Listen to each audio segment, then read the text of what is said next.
আজ বানাবো কাঁচা কলার কোপ্তা দিয়ে তরকারি। কাঁচা কলা আলু এরকমভাবে কেটে নিয়ে সেদ্ধ করে নিয়েছি।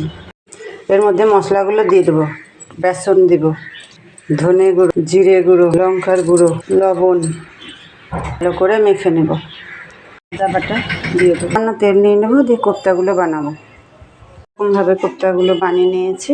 এবার কড়াই তেল গরম হয়ে গেছে, ভেজে নেব। গরম করে সব লাল লাল করে ভেজে তুলে নিয়েছি। এবার কড়াইয়ে দেবো তেল। তেল গরম হয়েছে, ফোড়নে দেবো শুকনো লঙ্কা, গোটা জিরে, তেজপাতা, দারচিনি, এলাচ, লবঙ্গ। ফোড়ন ভাজা হয়ে গেছে, মশলা দেবো জিরে বাটা, আদা বাটা, ধনে বাটা, লঙ্কা বাটা আর হলুদ। সামান্য হিং দিয়ে দেবো। নিরামিষ তরকারি তো একটু হিং দিলে ভালো লাগে। তেল ছেড়ে দিয়েছে, এবার ফেটানো টক দই দিয়ে দেবো। ভালো করে মিশিয়ে নেব। তাতে আগে নুন দিয়ে রেখেছিলাম, অল্প একটু নুন দিয়ে দেবো, চিনি দিয়ে দেবো।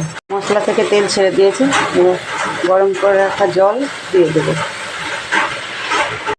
ঝোল ফুটে গেছে, এবার কোপ্তাগুলো দিয়ে দেবো, ভেজে রাখা কোপ্তাগুলো। 4 মিনিট ফুটবে, ঘি দিয়ে নামিয়ে দেবো।